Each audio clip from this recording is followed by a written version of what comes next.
Bonsoir à toutes et tous et bienvenue dans notre nouvelle web émission Artistes-Auteurs, un statut dédié cette fois-ci à la question du Centre national des artistes-auteurs. Alors à 18h, nous nous retrouvons, nous savons qu'il y a des grandes annonces qui ont lieu en ce moment en France en même temps. Voilà, à chaque fois, des personnalités politiques veulent faire des annonces en même temps que nous démarrons nos vidéos live, c'est comme ça.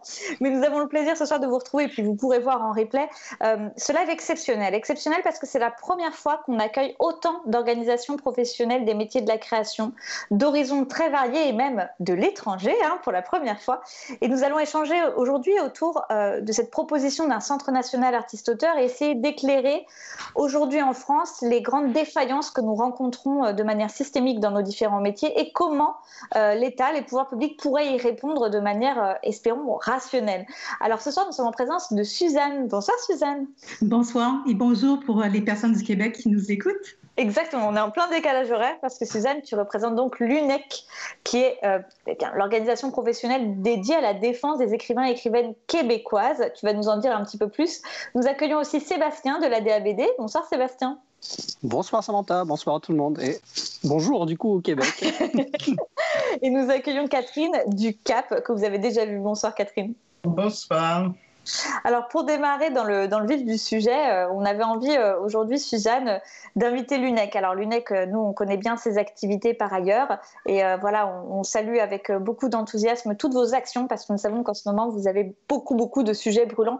Est-ce que tu pourrais nous présenter un peu l'UNEC et nous expliquer voilà, votre action de manière générale?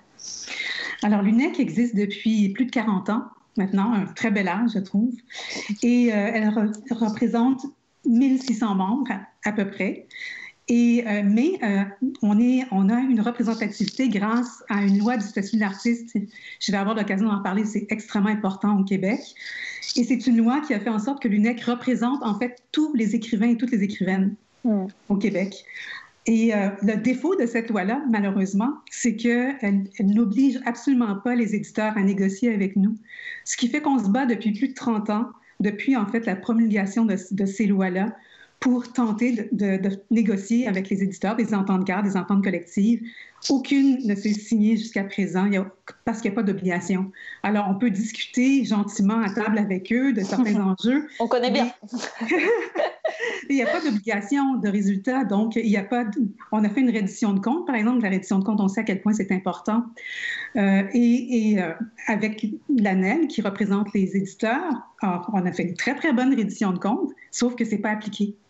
C'est pas appliqué parce que c'est pas obligatoire. Donc, il n'y a pas de contrainte. Là-dessus, exactement. C'est là-dessus qu'on se bat, que l'UNEC se bat bec et ongle depuis très longtemps pour essayer d'obtenir du gouvernement une révision des lois du statut de l'artiste, de notre loi en particulier qu'on appelle toujours la mauvaise loi, parce qu'elle ne nous aide pas du tout. Et on a obtenu, enfin, après tant de travail, beaucoup de lobby, on a obtenu la réouverture du chantier des lois du statut d'artiste pour toutes les associations d'artistes. C'est très important, c'est un moment qu'on qualifie d'historique et ça va nous permettre en fait de réviser cette loi, la nôtre, qui n'est pas bonne pour nous et donc d'obtenir gain de cause.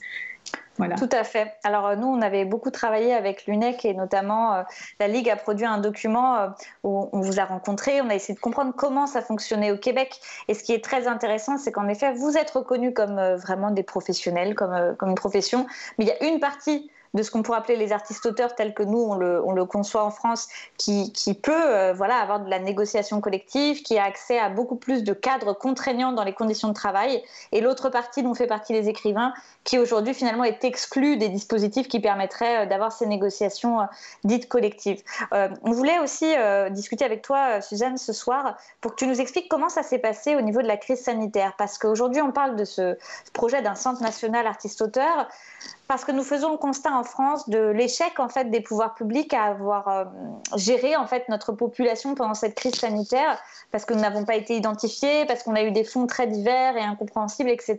C'est ce qui nous a poussé à formuler des propositions plus structurées pour être mieux gérées.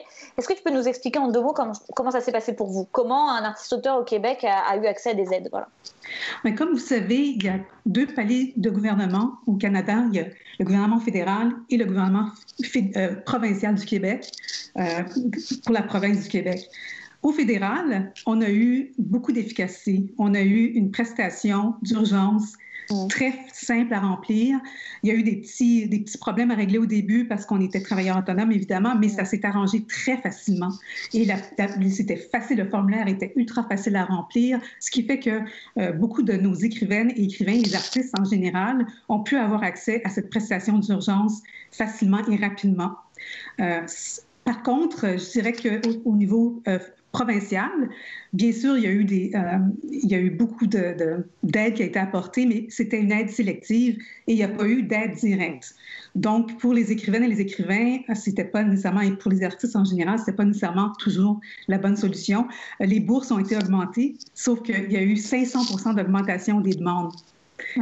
Fait que c'est quand on parle d'aide sélective, évidemment, dans les médias, dans l'urgence, ça ne peut pas aider efficacement les artistes.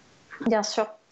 C'est très intéressant et notamment il y avait juste un point que je voulais souligner, c'est ce qu'on avait vu, c'est que vous aviez aussi une différence entre vos revenus de reddition de compte, donc vos revenus très différés, et vos revenus d'activité, c'est-à-dire qu'il a été pris en compte la temporalité particulière de certaines rémunérations, ce qui était quand même, je dirais, une finesse d'analyse de votre gouvernement de la particularité en fait de nos pratiques en fait. Et ça a été très rapide. Il a suffi qu'on nomme le problème et ça a été réglé vraiment, vraiment rapidement. Ça a été très efficace. Bon, c'est rare qu'on dise ça quand même. Hein? Oui, donc on salue le Québec parce que on vit pas mal. Sébastien, donc est-ce que tu peux nous présenter un peu la DABD et nous raconter comment ça se passe de votre côté sur le terrain? Quels ont été les manquements? Alors, la DABD a quasiment 20 ans d'existence maintenant, la moitié de votre âge du coup, au Québec. Elle s'est créée d'abord pour lutter contre des augmentations de prix, billets d'entrée sur les festivals d'Angoulême notamment et d'autres festivals où on considérait que le public n'avait pas à payer pour rentrer dans un supermarché. Ça a commencé comme ça. J'ai rejoint moi le groupement en tant que... Je dois préciser que je ne suis pas auteur moi du coup. Hein. Je suis délégué et juriste dans la DABD mais je ne suis pas auteur. Nos combats, ça a été les histoires de contrats, ça a été l'adaptation du contrat au numérique au départ, avant que se créent d'autres structures en France, du coup, la branche bande dessinée du SNAC, Syndicat national des auteurs-compositeurs, puis qui aboutit maintenant avec tout un tas d'évolutions à la Ligue aussi, hein, avec laquelle nous travaillons. Voilà.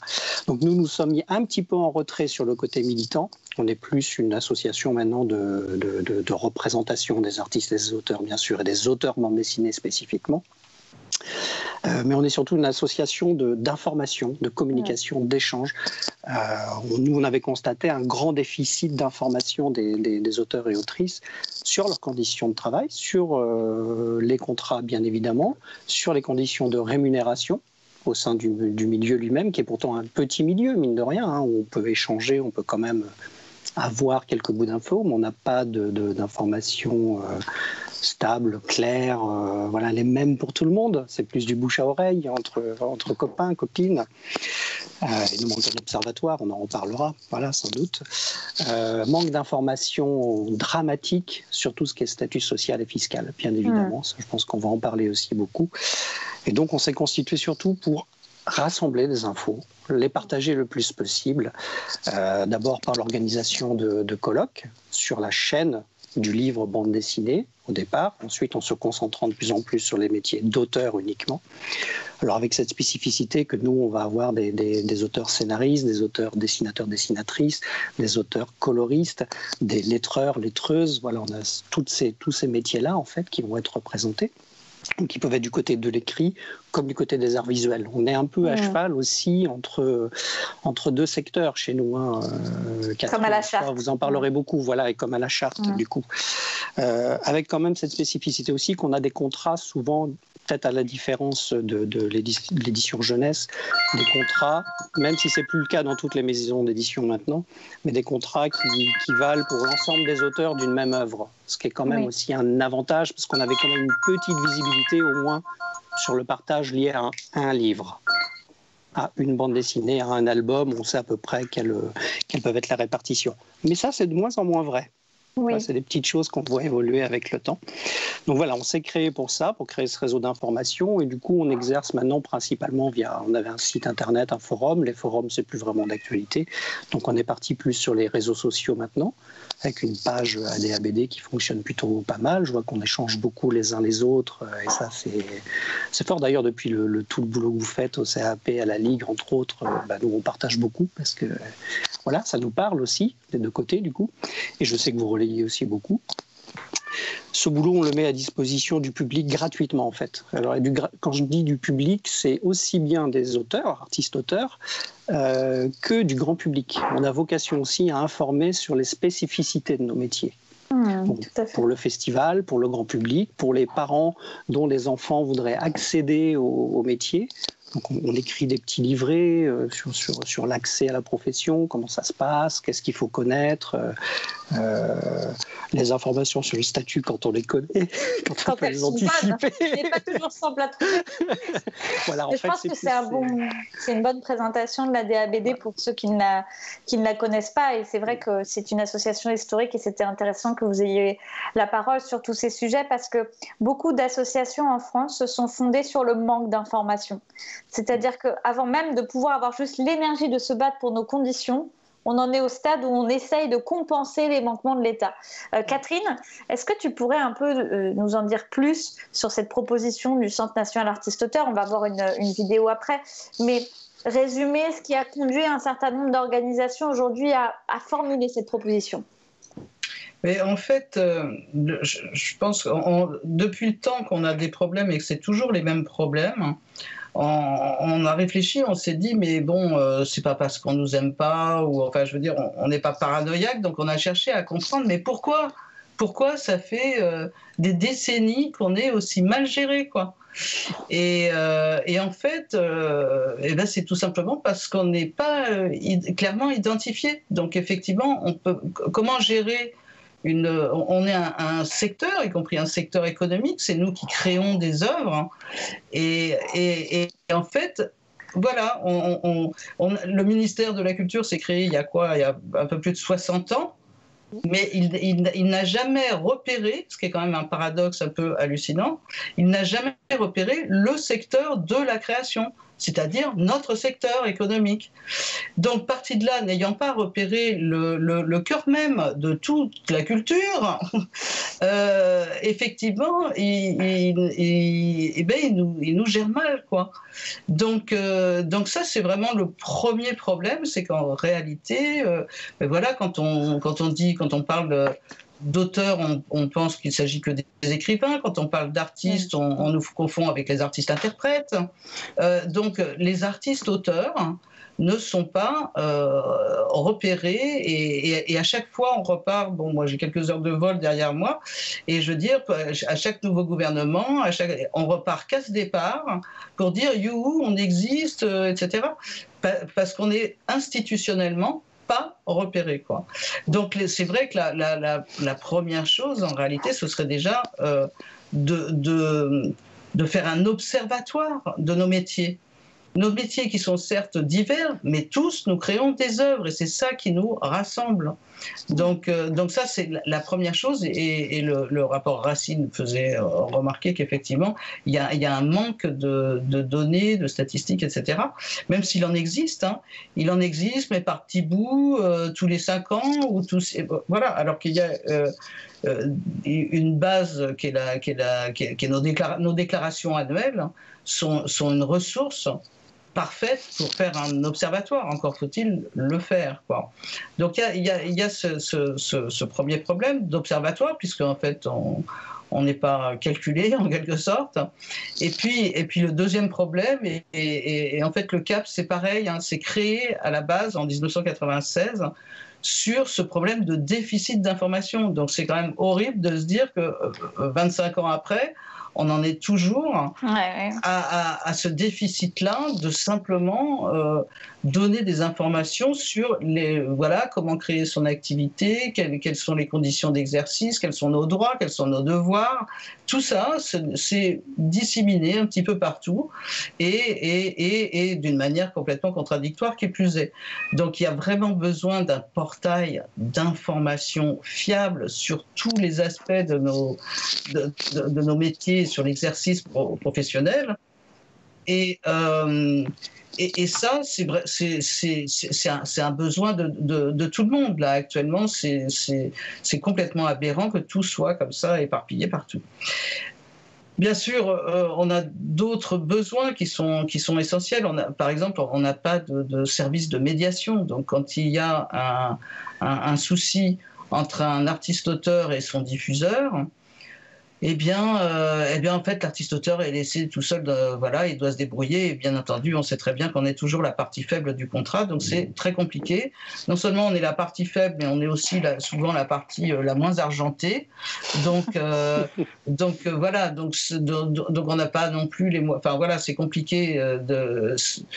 Peut-être qu'il y a une toute petite minorité qui a un avocat en permanence mais sinon ça engendre des frais qui sont pas supportables. Et donc, on se fait nécessairement avoir. Donc, il y a vraiment nécessité d'un service de médiation qui soit un service de mission de service public, quoi, avec un médiateur neutre qui organise cette médiation sur des conflits individuels, on va dire.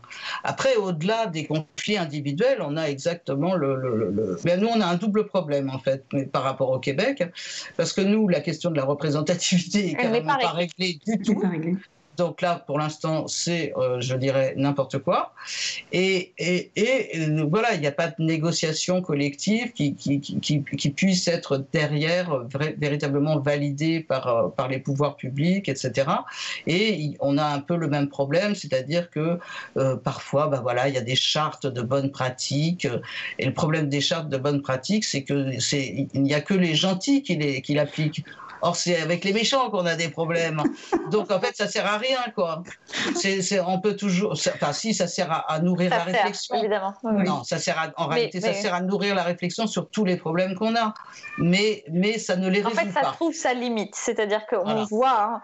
toutes ces bonnes pratiques, en effet, elles ont leur vertu de consolider des recommandations communes, de donner des repères, déjà, ce qui est énorme, mais on arrive à la limite, comme vous dites tout si bien, où on a du mal à passer ce cap. Est-ce que, Suzanne, tu pourrais nous en dire plus sur ces notions simplement de représentativité, nous expliquer un peu comment ça fonctionne au Québec, comment cette question elle a été tranchée chez vous? C'est les lois du statut de l'artiste qui ont fait en sorte qu'on a eu une représentation officielle par le gouvernement, en fait. Et c'était essentiel parce que sinon, il y avait des syndicats, il y avait des unions d'artistes, mais elles pouvaient parfois négocier sur la bonne foi des producteurs, mais c'était vraiment sur la bonne volonté ou non des producteurs et diffuseurs. Donc, la représentativité, c'est très important parce que ça désigne en fait un syndicat par secteur d'artistes. Nous, l'UNEC, on représente les écrivaines et les écrivains. L'Union des artistes représente les acteurs et les actrices, etc. Alors, il y a toutes les associations représentatives. Autrement dit, on a été reconnus officiellement. Il n'y a aucune autre association qui peut prétendre représenter les écrivaines et les écrivains, par exemple. C'est donc officiel. C'est très important parce que ça nous donne une assise, une crédibilité. Oui. Mais le bras manquant, comme le soulignait Catherine, c'est le fait qu'on ne peut pas négocier. Donc, on a beau être représentatif, pourquoi faire? Parce qu'on nous coupe en fait les moyens de pouvoir vraiment encadrer les pratiques contractuelles qui vont du n'importe quoi au meilleur. Il y a de tout. Les contrats qu'on reçoit, et c'est pas obligatoire, c'est des auteurs et des autrices qui nous les envoient volontairement. On voit des trucs abominables dans les contrats qui ne devraient pas exister, mais ça s'installe dans l'environnement littéraire et c'est très nocif et pour les éditeurs et pour les écrivaines et les écrivains. Et ça, je le crois profondément parce que les éditeurs ont intérêt à ce que les mauvais contrats, que les contrats pourris n'existent pas, parce que ça éloigne les bons auteurs, ça crée des conditions de pratique exécrables et c'est bon pour personne. Et comment, à l'UNEC et puis globalement au Québec, vous suivez beaucoup ce qui se passe en France? Comment vous percevez, par exemple, cette revendication d'un centre national ou en tout cas d'un outil, d'un opérateur public qui nous permettrait d'engranger un certain nombre de missions qu'on a citées? Comment vous voyez, vous, notre situation? Très triste, je dirais, très difficile. Le rapport Racine, on dit chez nous tabletté, t'es malheureusement pas tenu en compte alors que c'était un très, très bon rapport. Je l'ai lu avec énormément d'intérêt. Notre situation législative, gouvernementale est très, très différente. C'est vrai. Mais quand même, il y a des points communs. Vous êtes travailleur autonome. Et puis, aucune protection, aucun filet social, aucune représentativité syndicale. Et ça n'a pas de sens. Il faut absolument que vos syndicats, parce que vous avez des unions quand même, vous avez une représentation quand même intéressante, mais elle n'est pas reconnue. Alors, tant que ça ne sera pas reconnu, vous allez avoir beaucoup, beaucoup de difficultés. Et puis, mais donc, cette création d'un centre national des artistes-auteurs, absolument, on l'appuie complètement. On trouve que c'est une excellente initiative et c'est un bon, je dirais pas point de départ parce que vous ramez depuis tellement longtemps. Oui, c'est difficile. Là-dessus, Sébastien, est-ce que tu peux nous raconter très concrètement comment ça se passe au niveau des adhérents? Parce que nous, on a vraiment senti dans nos enquêtes un certain désespoir en ce moment. Et je dirais que là, la crise sanitaire, plus ça s'accentue, il y a confinement, reconfinement, annulation de festivals, d'événements, d'expositions. Enfin, on sent vraiment que de manière systémique, là, l'ensemble de nos métiers qui ont tous leurs particularités, hein, c'est vraiment pas la question, ne sont pas, comment dire... Oui, en fait, on a l'impression qu'on n'a aucun des bons côtés. À la fois dans notre diversité et nos spécificités, on n'est pas appréhendé parce qu'elles ne sont pas connues, ces pratiques des pouvoirs publics. Et en plus de ça, de manière transversale, on n'est pas appréhendé sur, je dirais, l'ensemble de notre groupe social. Comment vous avez vécu cette crise et au niveau des adhérents ? Au niveau des adhérents et au-delà, parce que j'assure aussi une permanence ici sur le territoire de Nouvelle-Aquitaine, dans le cadre de la Cité internationale de la bande dessinée et de l'image, la Maison des auteurs. Et on reçoit des publics aussi bien d'auteurs un petit peu confirmés que d'auteurs en résidence qui peuvent venir de l'étranger et tout. Donc ça nous permet aussi de comparer un peu les situations et aussi des auteurs qui peuvent être en primo-accédants à la profession. Pardon pour ce mot un petit peu barbare, mais voilà, des jeunes auteurs et autrices qui rencontrent aussi toutes les difficultés de début d'activité et tout, et qui se sont trouvés à les vivre en plus avec cette crise particulière-là. Les retours que je peux avoir, je pense qu'ils ne seront pas différents du SNAC, du CAP, de la Ligue et de l'UNEC. Nous, c'est la première vague a surtout frappé par l'annulation d'un certain nombre de rencontres dans des festivals, voilà, qui sont des sources de revenus complémentaires. Qu'on appelle revenus accessoires, nous, administrativement parlant. Catherine, tu connais ça très bien. Mais qui peuvent, pour pas mal d'auteurs, constituer une base de revenus importante quand même sur l'année. Tout ça, ça fait un manque à gagner vraiment, vraiment fort. Et il y a eu un manque de compensation quand même, malgré quelques mots d'ordre qui avaient été donnés de ne pas annuler les rémunérations qui étaient prévues, voilà, mais qui n'ont pas été suivies à la lettre, clairement, pas partout. Ou alors, les gens ont été payés, mais les événements reportés à des dates ultérieures sans précision. Et du coup, les auteurs, autrices concernés sont redevables quelque part des interventions. On l'a fait je sens bien qu'il y a eu un peu de pression sur certains. On peut les comprendre, hein, par ailleurs, les contraintes budgétaires, on peut les comprendre. Mais ils peuvent se voir proposer, ils ont pu se voir proposer de refaire, de faire en différé les activités qui étaient prévues, mais à un moment où eux-mêmes pouvaient avoir de nouveaux marchés qui tombaient ou de nouvelles possibilités d'intervention et de ne pas pouvoir répondre aux deux. En fait, ça n'a fait que décaler le problème, quoi. Voilà, pour parler concrètement sur ce truc-là. Après, dans la bande dessinée, il y a mais c'est pareil dans tous les secteurs du livre et des arts en général. Nous, on a eu un grand nombre de publications qui ont été reportées. Oui, tout à fait. Retardées très très longuement. On a un manque de visibilité sur 2021 déjà qui est très important, et même 2022, voilà, on n'a pas trop d'espoir. Il y a plein de livres qui sont en attente. Des livres qui étaient quand même signés, qui sont faits, mais qui sont sortis soit avant chacun des confinements, donc qui ont été impactés très sérieusement par la crise, manque de visibilité, manque d'accompagnement en communication et tout, avec des éditeurs quand même qui ont essayé de repêcher certains entre les deux confinements. Là, on espère qu'ils vont relancer aussi, mais il va y avoir beaucoup de déçus, forcément. Beaucoup de gens laissés sur le côté. Je pense que la profession, c'est... Enfin, bon, je suis pessimiste, mais parce qu'on le voit très concrètement, les plus précaires craquent. En plus, ils ont eu beaucoup de difficultés à accéder à des aides, en particulier les jeunes ou les plus précaires qui étaient sous certains seuils de revenus cette année particulièrement et qui passaient entre les mailles. Et l'absence d'identification d'une profession en tant que telle, de ce groupe en activité, elle a eu des effets dévastateurs pour tous ceux qui démarrent et pour les plus fragiles. Parce que c'est vrai que, on l'a vu, les artistes-auteurs les plus installés se sont beaucoup mobilisés parce que eux, quelque part, la sécurisation de leur trajectoire professionnelle, elle est faite, elle est travaillée depuis longtemps et ils vont résister à cette épreuve, même si ça va être difficile. Mais pour d'autres, ça va être l'hécatombe, en fait, dans nos professions. Et c'est vrai que le rapport Racine déjà établissait la détresse et psychologique, j'insiste, parce que c'est vrai qu'on est arrivé à un stade où on ne va pas les énumérer ce soir, mais on est face à tellement d'obstacles que nous, maintenant, aujourd'hui, notre relation aux adhérents, c'est presque du suivi psychologique de personnes qui s'effondrent, en fait. Et c'est vrai que là-dessus, on attend une réponse des pouvoirs publics à la hauteur de la crise. C'est-à-dire que ça ne peut pas être des petites mesures. On a vraiment besoin que l'ensemble systémique des problèmes qui sont désormais identifiés depuis janvier, et maintenant ils sont strictement identifiés, auditionnés, ait une réponse claire, massive et cohérente pour l'ensemble de nos professions. Ça ne veut pas dire uniformisation comme parfois on peut l'entendre, ça veut dire qu'on accepte que comme les intermittents du spectacle sont un groupe social, je dirais, nous aussi on est un groupe, on est tous des auteurs au sens du code de la propriété intellectuelle, mais on a des métiers très particuliers et ça ne retire rien à ça, mais on a besoin d'être gérés comme les professionnels que nous sommes. On va bientôt passer à la vidéo, mais est-ce que Catherine, tu voudrais dire un dernier mot peut-être sur cette bouteille qu'on lance à la mer avec ce projet de Centre national?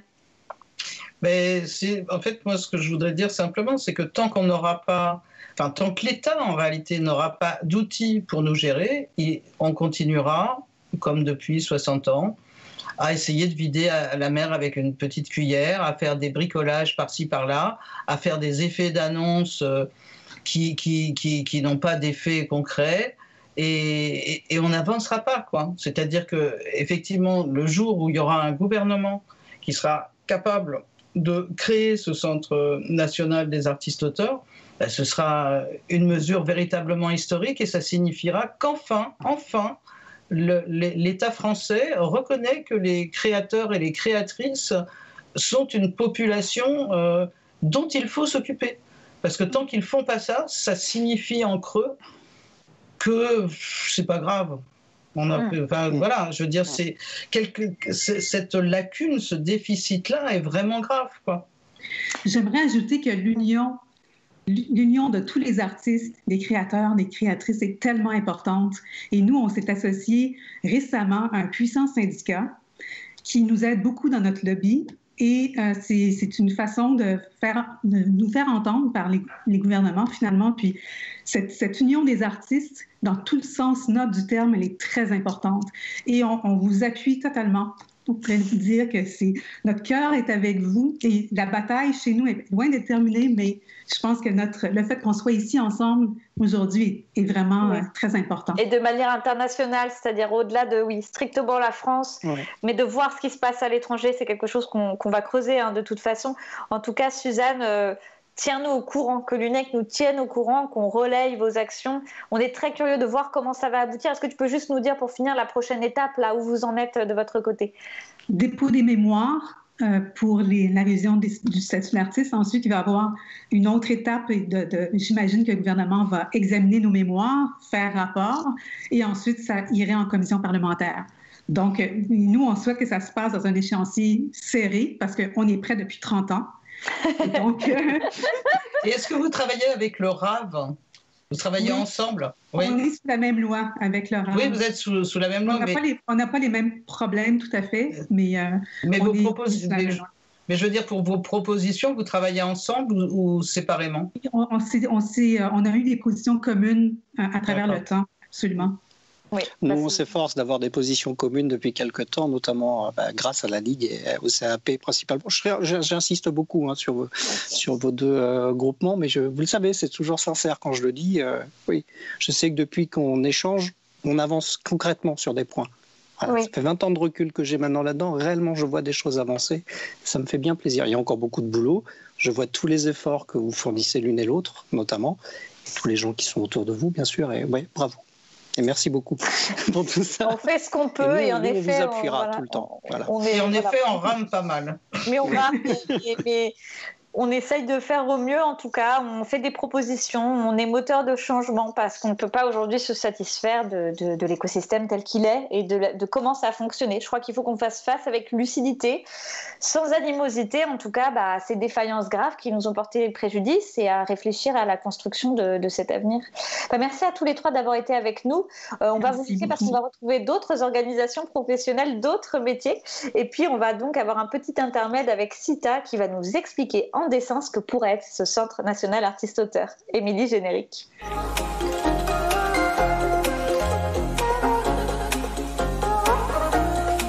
Pourquoi un centre national pour les artistes, auteurs et autrices ? Cette année, la crise sanitaire a mis en évidence l'absence d'opérateurs publics capables de gérer les artistes, auteurs et autrices, ainsi que le déficit de connaissances et d'identification de nos différents métiers de la création. Nos organisations professionnelles font le constat malheureux que les artistes, auteurs et autrices sont dans l'angle mort des politiques publiques depuis des décennies. Aujourd'hui, seule l'institution d'un Centre national des artistes-auteurs pourrait permettre de mettre en œuvre certaines préconisations fondamentales du rapport Racine. Un centre est un opérateur public doté de moyens et chargé d'une mission de service public. C'est une entité opérationnelle et non simplement consultative. Ce Centre national des artistes-auteurs et autrices sera chargé de mettre en place un observatoire afin de mettre en œuvre un suivi statistique et qualitatif affiné et fiable des métiers de la création. Pour gérer correctement une population de travailleurs, encore faut-il connaître ses particularités professionnelles. Un portail d'information qui facilitera notamment l'accès aux règles applicables aux artistes-auteurs. Entre les règles sociales, fiscales et juridiques, les artistes, auteurs et autrices et leurs diffuseurs sont confrontés à d'innombrables difficultés au quotidien. Un service de médiation pour aider à dénouer les litiges individuels opposant des artistes-auteurs à leurs éditeurs, diffuseurs, producteurs. Un pôle de négociation collective sur tout sujet intéressant la condition des artistes-auteurs ainsi que leur relation avec les exploitants de l'œuvre. L'existence d'une institution qui organise le dialogue social entre les syndicats et associations professionnelles des artistes-auteurs avec les représentants des divers circuits de diffusion est indispensable pour favoriser le développement d'accords collectifs qui pourraient être rendus obligatoires à l'ensemble des intéressés par arrêté du ministre chargé de la culture. Un service dédié aux facteurs d'inégalité parmi les artistes-auteurs selon l'origine sociale, géographique ou le sexe est chargé de mettre en place des mesures adaptées pour en neutraliser les effets. Un fonds de soutien à la création qui permettra d'accroître par redéploiement la part des aides accordées directement aux artistes-auteurs dans l'ensemble des aides publiques allouées à la culture. Enfin, un fonds d'aide d'urgence et de solidarité. La crise sanitaire va produire ses effets catastrophiques sur plusieurs années pour le secteur culturel en général et pour les artistes-auteurs en particulier. Il importe désormais de prévoir le guichet unique qui a cruellement fait défaut au début de la crise sanitaire et qui, à l'avenir, permettra d'aider spécifiquement les artistes-auteurs à maintenir leur activité économique et à survivre. Au vu de l'état des lieux catastrophique du secteur de la création et du déficit de gestion publique des artistes-auteurs, la réponse politique adéquate ne peut plus être l'annonce de quelques mesures ponctuelles. Les difficultés administratives, sociales et économiques des artistes-auteurs sont systémiques. Le mal doit être pris à la racine. La mesure doit être historique. L'ampleur des problèmes constatés et leur récurrence impliquent aujourd'hui de doter le secteur de la création d'un opérateur dédié qui portera la politique publique pour tous les métiers des artistes-auteurs. Le Centre national des artistes-auteurs et autrices permettra de connaître et suivre l'évolution de tous les métiers de la création, d'appliquer et développer les droits sociaux fondamentaux, de suivre l'évolution des modèles économiques des artistes-auteurs, d'assurer une meilleure régulation afin d'établir des relations plus équitables, de donner aux artistes-auteurs les moyens d'être mieux représentés et associés aux réflexions et négociations qui les concernent. Cette proposition majeure doit retenir l'attention de l'État. Un grand nombre d'organisations professionnelles le préconisent. La création d'un centre national permettra aux artistes-auteurs et autrices d'être enfin dotés d'un opérateur capable de résoudre leurs problèmes systémiques.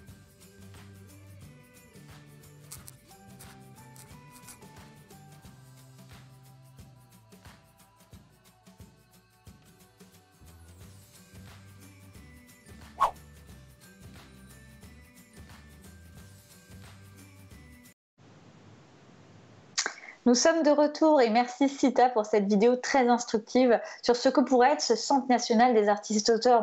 On rêve, voilà, on a envie de rêver en ce moment. On a envie de rêver à un opérateur public, à un État qui nous identifierait, qui connaîtrait nos métiers, qui nous permettrait aussi de pouvoir rééquilibrer les rapports de force avec les diffuseurs de nos œuvres, les exploitants de nos œuvres.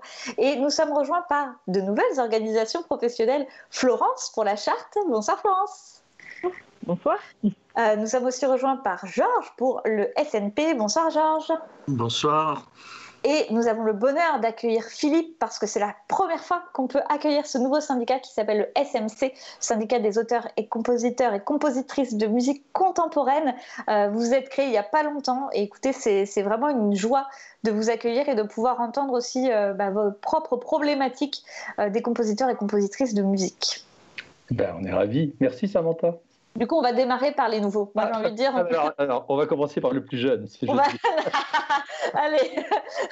Alors, nous avons décidé de monter ce syndicat lors du premier confinement, mais disons que ce n'est pas le confinement qui nous a fait décider de cette chose. Nous avions déjà envoyé pas mal de courriers signés de pas mal de compositeurs aux différentes instances que vous connaissez toutes et toutes. Et il s'est avéré que ça ne marchait pas, puisqu'on signait à 40, 50, 60 pour dénoncer des choses et des dysfonctionnements. Et on s'est aperçu que si on ne se montait pas en une structure un peu solide, on n'arrivera pas à nos fins. Alors je ne vous dis pas qu'on arrive à nos fins, mais au moins on arrive à se faire entendre, ce qui ne va mal. Alors un petit mot sur le nom du syndicat, c'est le Syndicat français des compositrices et compositeurs de musique contemporaine.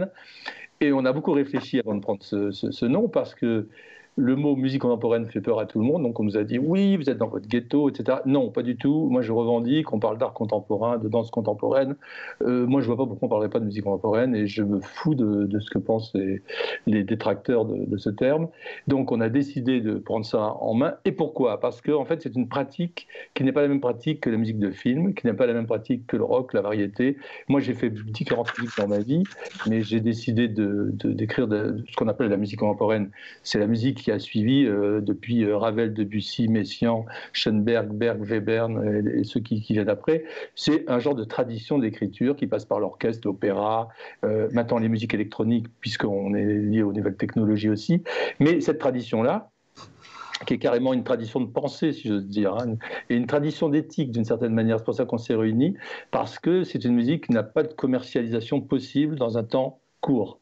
Donc c'est une musique qui se donne 150 ans pour exister. Et on comprendra très bien qu'aujourd'hui, dans un monde complètement anxieux parce que l'anthropocène nous fait craindre les pires choses, que la plupart des gens qui nous entourent ne croient pas du tout à cette capacité de se projeter à plus de 20 ans, 30 ans. En musique particulièrement, on sait que la musique est un des plus gros rapports argent dans l'industrie culturelle, et la musique est en grande partie commerciale.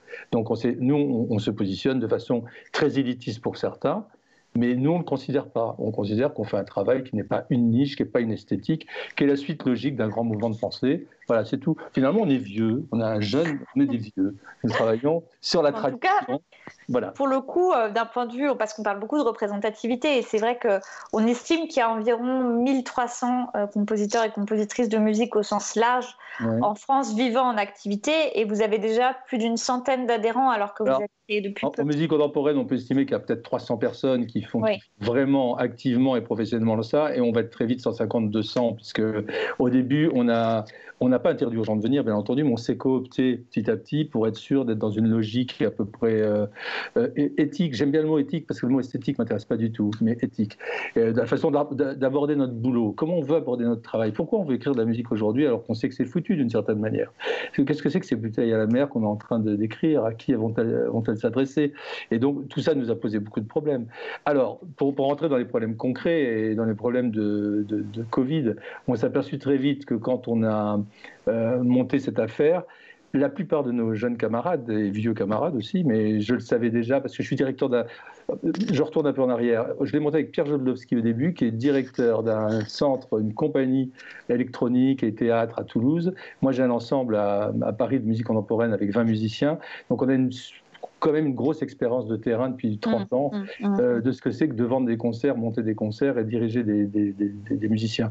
Et donc, du coup, on s'est aperçu très vite, et on le savait quand même, que les compositeurs étaient dans un désarroi total. C'est-à-dire que déjà pendant la crise du Covid, ils n'ont pas su trouver une seule aide. Imaginez-vous que le fonds d'aide, personne n'a demandé. On a donc fait une enquête auprès de nos 150 membres. Personne ne savait que ça existait. Moi le premier. Et donc, c'est les plus jeunes, comme Adrien Tribucchi, que tu connais maintenant, qui travaille beaucoup sur tout ce qui est du côté juriste plutôt, et social du travail de compositeur, qui nous a informés. C'est quand même incroyable. J'ai 65 ans, il en a 27, mais c'est lui qui m'a dit « Oh, Coco, tu as le droit à des aides ». Donc, c'est extraordinaire. Et donc, je me suis aperçu qu'on vivait dans un monde aussi d'écriture très fermé, bien que par rapport aux écrivains, on a un rapport social assez grand, parce qu'on fréquente des orchestres, des musiciens, mais il est très court. Ce sont des laps de temps très courts. Et on re-rentrait chez nous sans nous rendre compte qu'on avait perdu l'information. Donc l'information, évidemment, elle n'existe pas chez nous. Ça, c'est une chose. Donc on s'est mis en tête d'informer nous-mêmes déjà les gens qui ne nous informaient pas.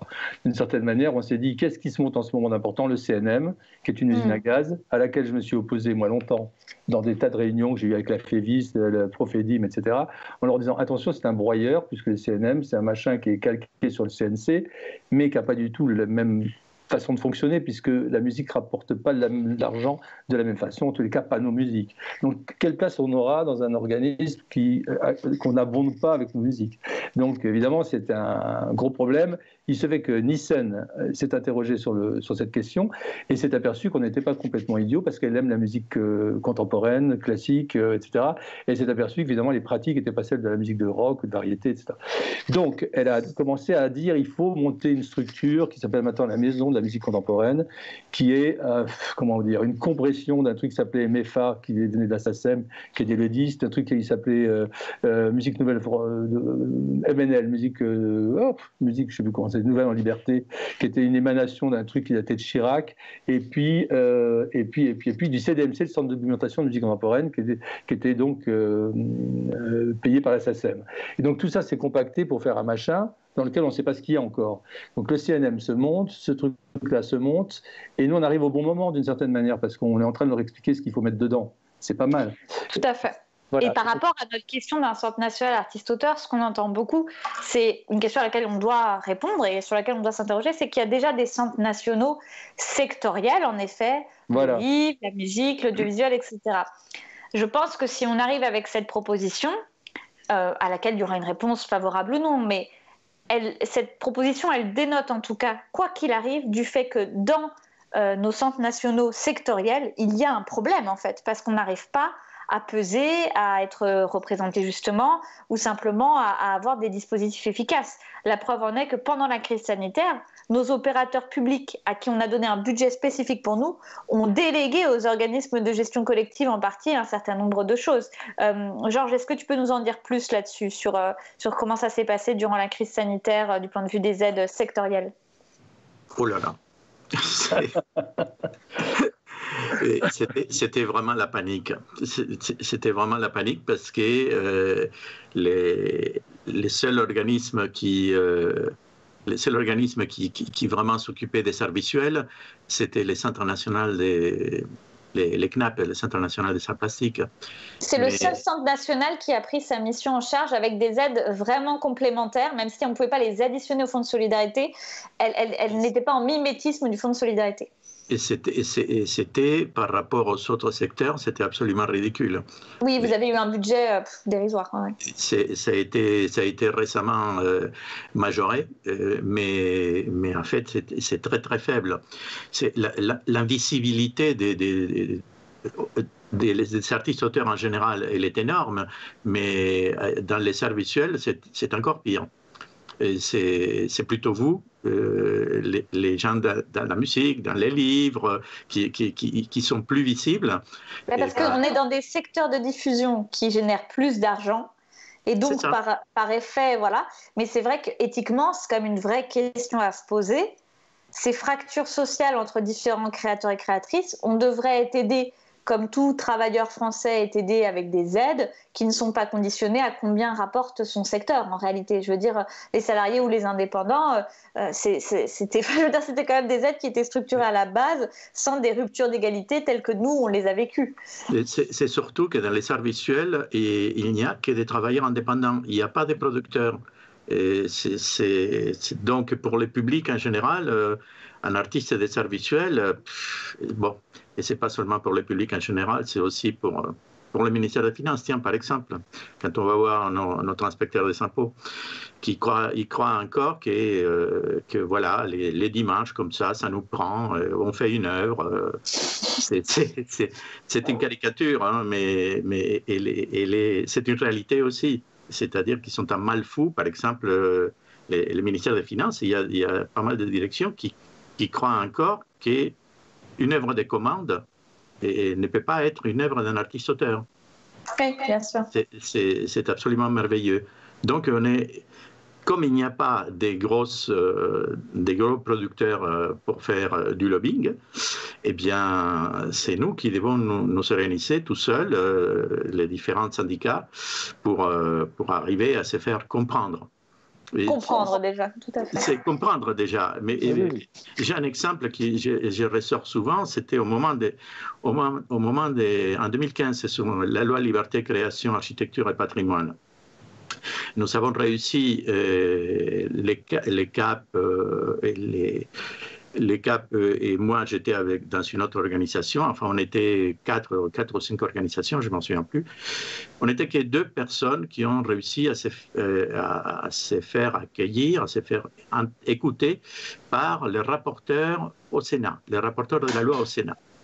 Qui à la fin de notre exposé, il s'est exclamé, mais enfin vous êtes les seuls domaines qui n'a aucun encadrement. Donc, aucune visibilité. C'est inexistant. C'était absolument merveilleux. Bon, on a quand même réussi à faire passer 2 articles de la loi. On a fait 22 propositions et on a réussi quand même à faire passer 2, dont taxer les moteurs de recherche images, qui n'est pas encore passé, qui est devenu ensuite une directive européenne.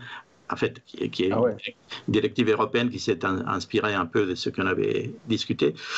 Et ensuite, on attend toujours que ça soit appliqué dans la loi française. Alors, et plus globalement, plus concrètement au sujet de la crise sanitaire, les drames pour nous, c'est qu'au SNP, la majorité, ils sont des jeunes, des très très jeunes, les plus vieux, c'est moi. Il y en a très peu de vieux, il doit y avoir 4 ou 5, et tous les autres, ils sont effectivement maximum 40 ans. Et c'est ceux qui sont installés récemment, ceux qui sont installés en 2020, début 2020, ceux qui venaient de s'installer en 2019. Ah oui, alors c'est une catastrophe, oui. C'est une catastrophe, financièrement, une véritable catastrophe, parce qu'ils étaient encore inexistants financièrement. Oui. Oui, et puis ça a été un gros problème dans la gestion globale de cette crise, c'est que, en effet, encore une fois, comme notre profession n'est pas identifiée, on n'a pas pu finement aider ceux qui en avaient le plus besoin, et ça a posé tout un tas de questions. Florence, parce que nous on a vraiment du côté de la charte des auteurs-illustrateurs jeunesse vécu cette crise sanitaire, et on la vit encore de manière très dure, hein, il faut être honnête. Cette proposition d'un centre national avec toutes ces missions qui ont été expliquées, comment vous le percevez à la charte, et quelles difficultés la charte aimerait voir résolues par l'État aujourd'hui? Je crois que on a un peu tous les mêmes objectifs. On veut rentrer dans les viseurs, on veut être reconnu. Alors Catherine disait, on a un poids économique, et je me suis amusée à regarder un peu quel était ce poids économique. Un livre sur 4 vendu en France est un livre jeunesse. En ce qui me concerne, on passe quand même donc un quart de l'édition. Et là, au dernier Francfort, à la foire de Francfort, qui s'est passée de manière numérique, en fait, les gens se sont rencontrés, un livre sur 2 qui a été vendu à l'exportation, donc à la traduction, est un livre jeunesse. Donc on n'est pas des petits pieds, on a un poids économique, on a un vrai poids économique, et on en recueille que les miettes de cet argent qui circule avec notre travail, de création et de créateurs. Donc déjà que ça se soit reconnu, c'est ça, être reconnu comme des professionnels, c'est être reconnu aussi par le poids économique de nos créations. Et Alors, si on continue à parler d'argent, par exemple, nous, à la Charte, on a négocié depuis longtemps, pour le bien de tout le monde, des tarifs à la journée ou à la demi-journée des interventions. Et si le Centre national des artistes-auteurs, ça pourrait être vraiment le lieu où ces tarifs-là viennent s'inscrire de manière obligatoire pour tout intervenant où que ce soit. Déjà, ça pourrait être une base minimale comme est notre SMIC, par exemple. Ça pourrait être un... Oui, parce que pour le coup, c'est pour les interventions scolaires, mais ces tarifs sont repris bien au-delà de la littérature jeunesse. Ils sont repris quand on va dans les écoles en tant qu'artiste, etc. Et c'est vrai que là-dessus, on a vraiment un problème aussi je dirais même avant la contrainte, de bonne conduite de manière centralisée. Et c'est vrai que certains ont des acquis sociaux que les autres n'ont pas, qu'on pourrait tout à fait coordonner pour faire en sorte que les acquis sociaux des uns viennent en fait soutenir les lacunes pour d'autres créateurs et créatrices. Oui, oui. Bien sûr, il faut qu'on mette en commun tous nos mieux-disants. Tout ce qu'on a de bien, il faut que ça soit accessible à tout le monde. Et je regardais par exemple ces histoires de conventions collectives.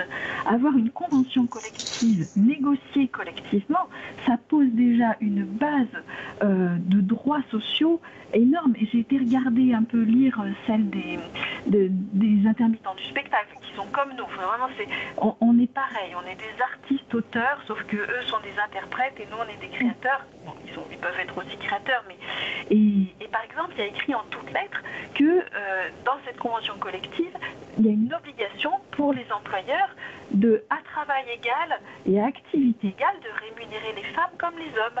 C'est écrit, voilà. Oui. Et à partir de là, tout le monde en bénéficie. Et voilà par exemple ce que peut représenter une convention collective.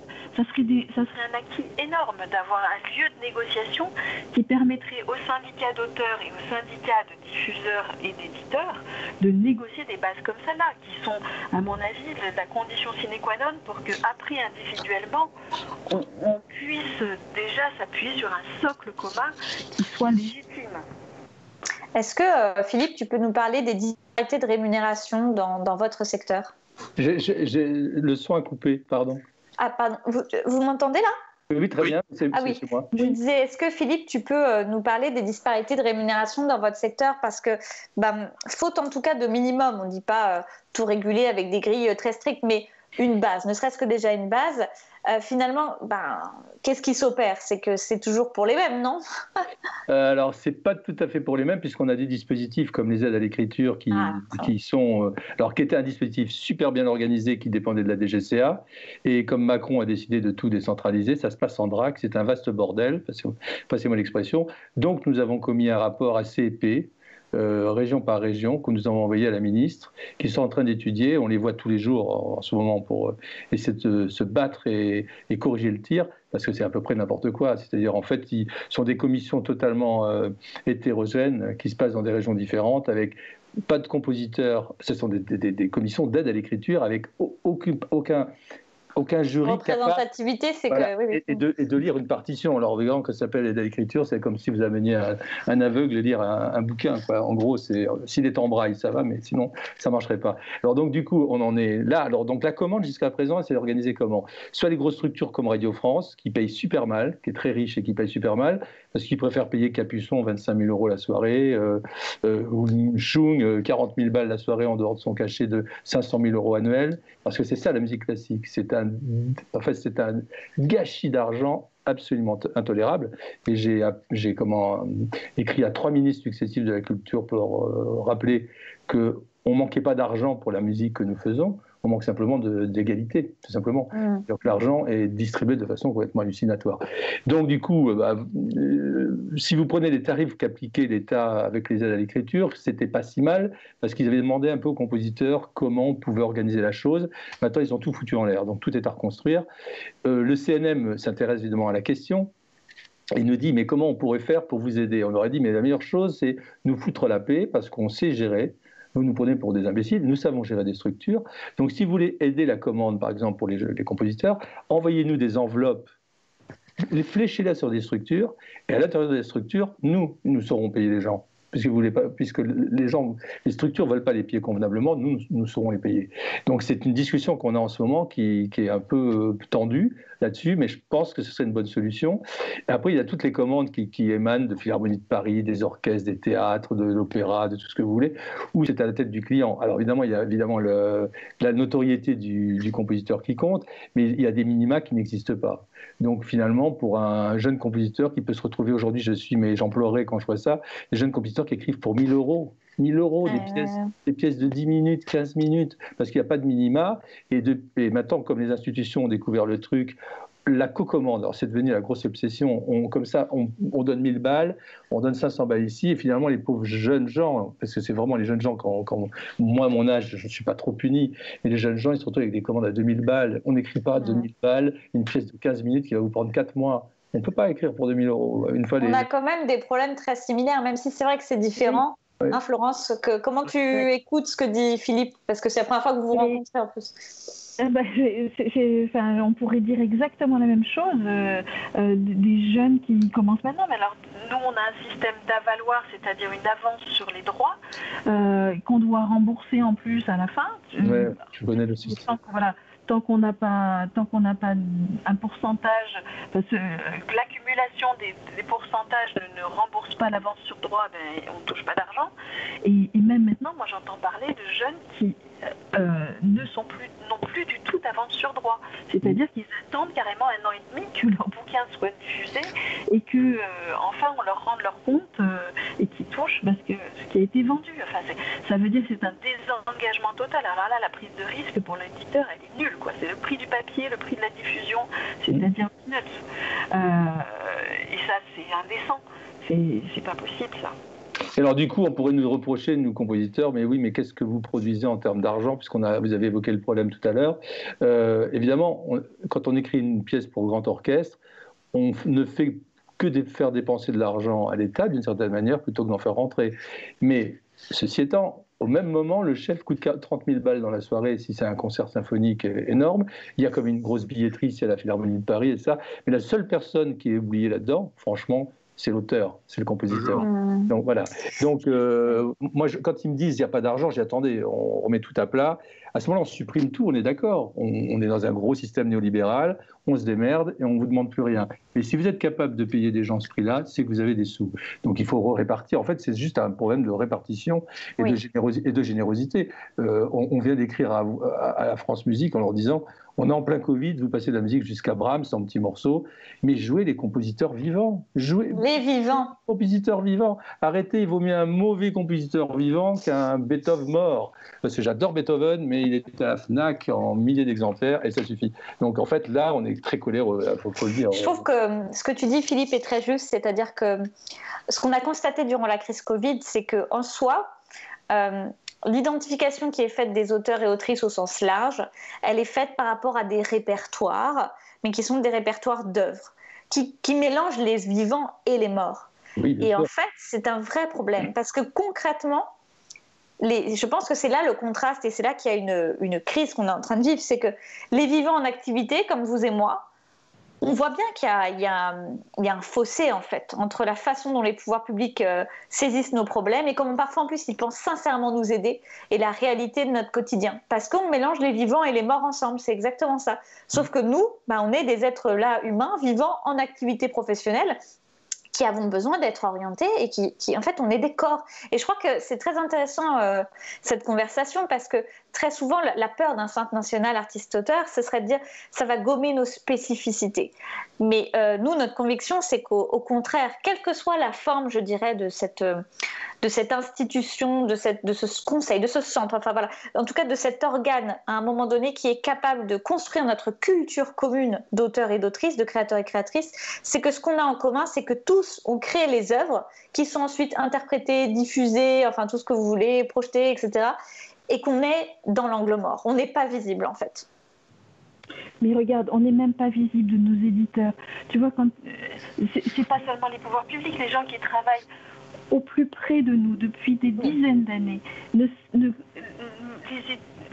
j'ai eu plusieurs discussions avec des éditrices qui n'avaient même pas jamais vu un relevé de droit d'auteur. Elles ne connaissaient pas la nature du document. Je disais, mais c'est incompréhensible. Regarde-en un, tu vas voir, on n'y panne rien.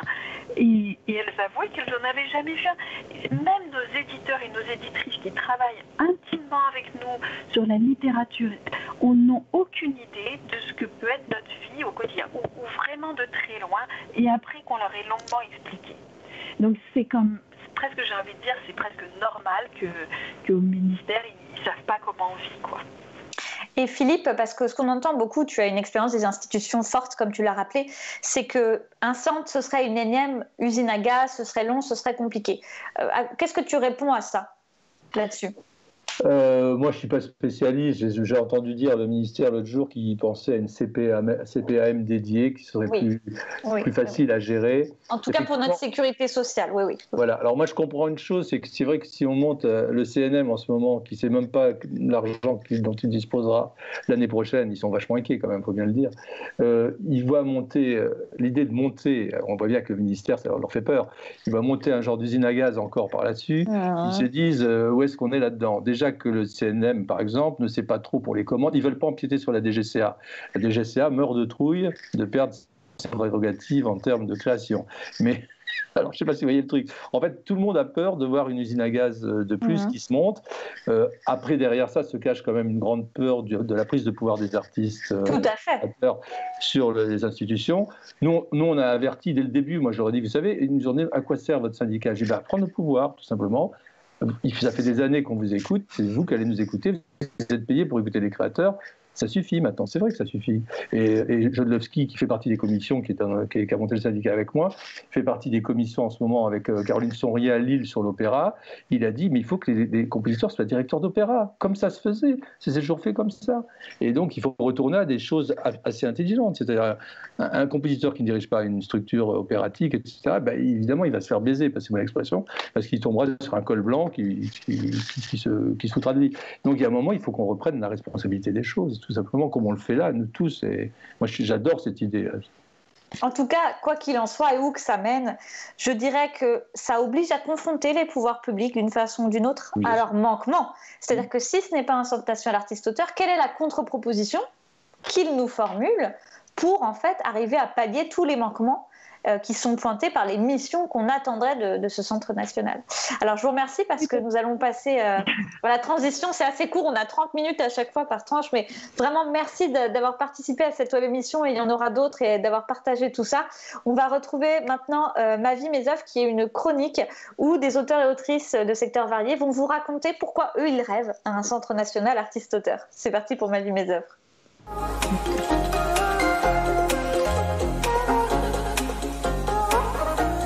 Salut, moi c'est Si, je suis autrice de bande dessinée et ce que j'aimerais qu'il y ait dans ce Centre national des artistes-auteurs, c'est un endroit qui centralise complètement toutes les informations relatives à notre métier et enfin sortir du brouillard administratif dans lequel on est.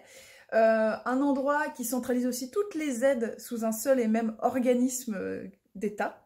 Et enfin, permettre d'avoir une véritable force de frappe qui est pour le moment un peu diluée entre plein de structures et qui nous empêche de nous organiser et de nous coalitionner. Bonjour, je m'appelle Henri Fellner, je suis illustrateur et ma première pige date de 1982. Je voudrais dire ici mon attachement à la création d'un centre national des artistes-auteurs pour clarifier, informer, protéger et défendre les artistes-auteurs dans toutes les dimensions de leur métier.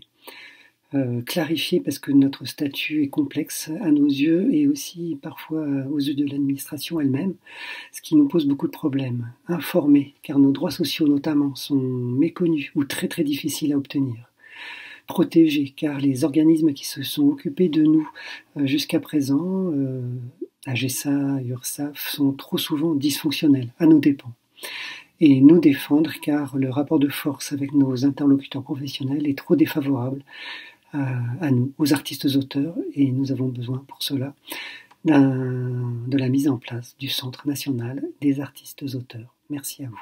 Bonjour à tous, alors moi je suis Camille Salomon, je suis autrice jeunesse depuis 2019 et le projet du Centre national des artistes-auteurs en tant que jeune auteur, jeune autrice, m'interpelle énormément. Donc pour ma part, ce que je souhaiterais, ce serait un portail d'information. Donc là, je m'appuie un peu sur le rapport Racine et la recommandation numéro 14, mais je pense qu'un portail d'information en lien avec la sécurité sociale ainsi que le ministère de la Culture et le ministère des Finances est indispensable pour que nos droits soient écrits noir sur blanc, pour qu'on ait un accès facilité à ces informations-là, et ainsi que nos partenaires. Je pense aussi qu'un référent national est indispensable pour défendre nos droits, qui puisse faire le lien entre les auteurs et le gouvernement. Donc voilà, ce seraient les 2 points pour moi, le portail d'information et notre référent national, qui sont indispensables pour défendre nos droits. Voilà. Je suis Florence Hinkel, j'exerce le métier d'autrice jeunesse depuis une dizaine d'années à plein temps. Et je trouve que la création d'un centre national des artistes-auteurs serait une très très bonne chose parce que cela permettrait une meilleure identification des pouvoirs publics, des artistes-auteurs dans leur ensemble et dans leur pluriactivité, parce qu'un artiste-auteur peut être à la fois écrivain, dessinateur, photographe, etc., ou plasticien, et on n'est pas défini par nos secteurs de diffusion. Et actuellement, c'est comme ça qu'on est défini, donc il y a un truc qui ne va pas. Ça serait un pôle de négociation collective beaucoup plus fort puisqu'on serait tous rassemblés, et surtout ce qui m'importe le plus moi, c'est que ce serait un portail d'information enfin centralisé, où il y aurait toutes les informations au même endroit, on n'aurait pas à chercher de ci, de là, etc. Tout est disséminé pour l'instant avec des infos ultra contradictoires qui vont à l'encontre du droit, donc on a besoin d'informations sûres, fiables et à un même endroit. Donc le Centre national des artistes-auteurs pour ça serait vraiment bien.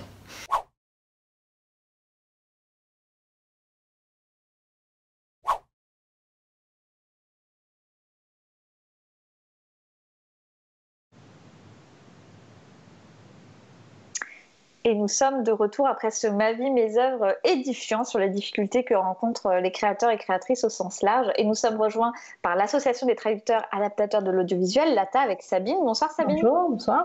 Nous sommes aussi avec Harout, donc du Syndicat national des sculpteurs et plasticiens. Bonsoir. Oui. Et nous sommes avec Violaine pour Centrale Vapeur.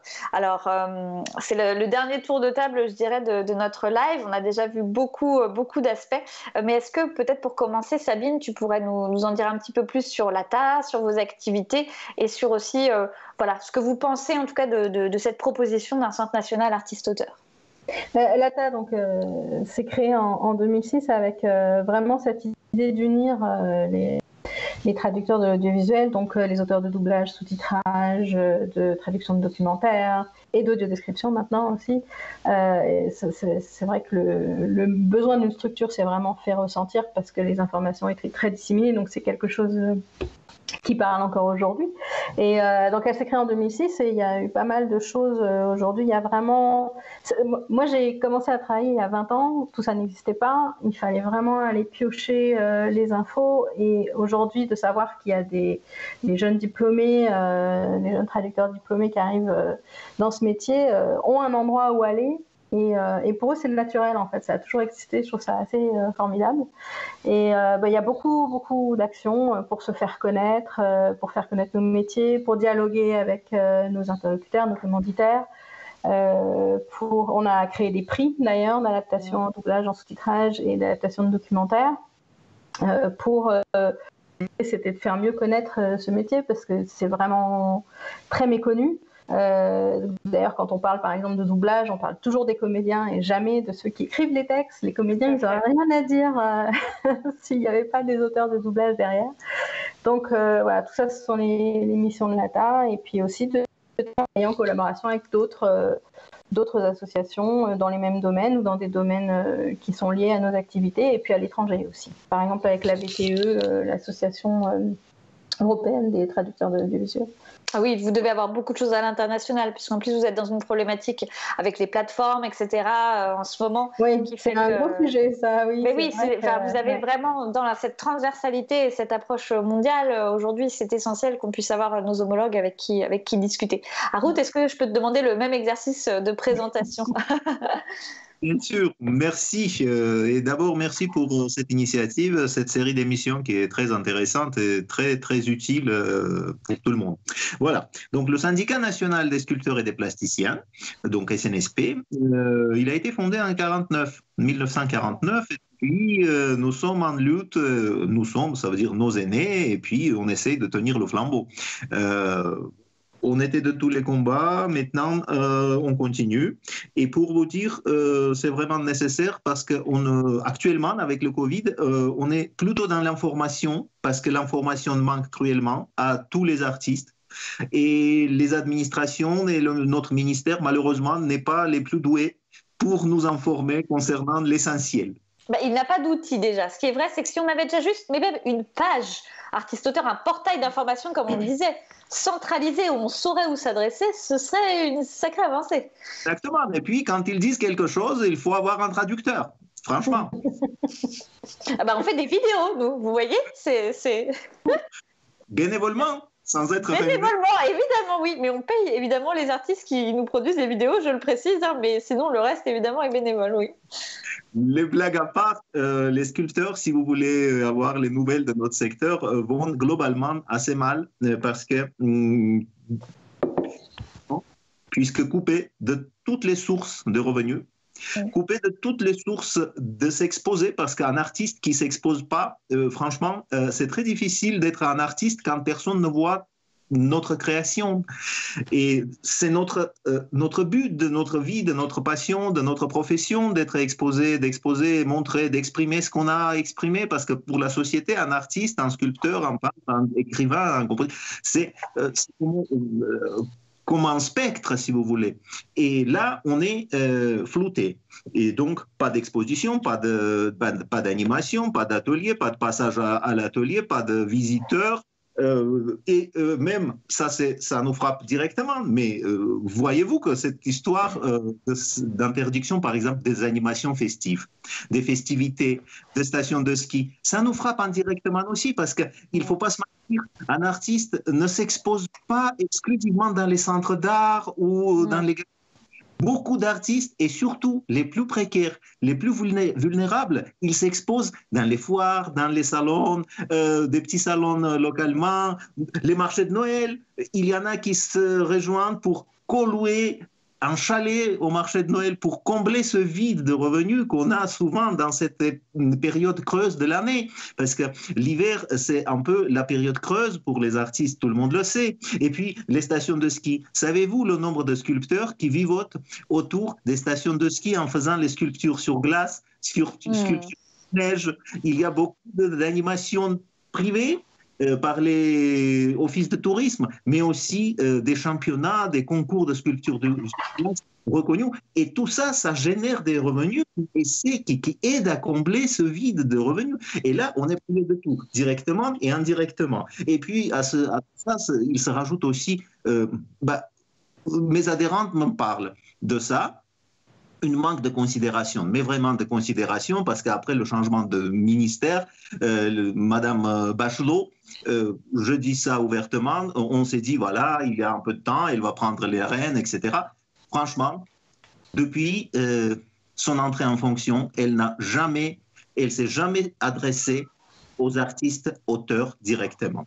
Aucun message, aucune action, ni aux artistes auteurs globalement, ni aux organisations professionnelles et des syndicats qui les représentent. Parce que jusqu'à nouvel ordre, c'est nous qui représentons, c'est nous qui font justement ces traducteurs entre l'administration, le pouvoir public et les artistes. Et donc, c'est très mal aperçu. Et si le ministère nous écoute, c'est un message. Parlez à nous, dites-nous ce que vous pensez, parce que ce n'est pas possible d'ignorer comme ça tout un secteur de culture. Parce que quand on parle de culture, Madame la Ministre et tous les autres, ils parlent de spectacle, avec tout le respect que je dois à nos collègues de spectacle vivant, de la musique, avec tout le respect que je dois aux compositeurs et des musiciens, mais on ne parle jamais de sculpteurs, on ne parle jamais des peintres, des graphistes, etc. Et ça se rajoute à tous ces problèmes réels, physiques. Il y a aussi cette manque de considération qui fait moralement très mal à vivre et supporter cette situation. Oui. Voilà. C'est vrai que Et ce qui est fou, c'est que quand même, ça a avancé dans le sens où, au départ, on n'avait même pas le Fonds national de solidarité transversale. Hein. C'est-à-dire qu'il a fallu se battre bec et l'ongle. Alors, ce n'était pas Madame Bachelot à l'époque. J'en étais témoin personnellement parce que j'ai passé de longues heures sur ce combat à convaincre qu'il nous fallait une gestion transversale en plus des aides sectorielles, simple, rapide et efficace, pour l'ensemble des créateurs et créatrices, et qu'après on peut aller dans la finesse en compensant de manière supplémentaire en fonction en effet de nos spécificités. Un sculpteur qui ne peut pas avoir des expositions, les traducteurs audiovisuels vont avoir d'autres problématiques, mais ensemble, malgré tout, on a eu un déficit de rémunération qui est évident. Violaine, Centrale Vapeur, qu'on connaît bien dans cette émission, vous avez déjà fait une web émission avec nous, est évidemment sur les arts visuels. Est-ce que tu peux nous dire 2 mots sur Centrale Vapeur et puis nous dire ce que t'inspire, ce qu'a présenté Harout? Centrale Vapeur, ça a fêté dans de drôles de circonstances, mais il les a fêtés quand même ses 10 ans. C'est une association qui est principalement portée par ses bénévoles, qui est à la fois essaie de soutenir la diffusion de l'illustration. C'est une association strasbourgeoise donc qui essaie de faire parler du vivier strasbourgeois, notamment autour de l'illustration. De manière générale, j'entends de l'image dessinée en tout cas, que ce soit la bande dessinée, l'illustration et aussi ça peut aller toucher au dessin contemporain. Elle a aussi une part qui s'appelle Centrale Vapeur Pro, qui là est toute une part qui est liée au conseil professionnel aux auteurs et aux autrices qui s'inscrivent. Notamment, Centrale Vapeur Pro a un portail d'information. Mais il faut bien compenser, hein. Voilà. qui rappelle voilà comment devenir artiste-auteur, que faire, comment facturer.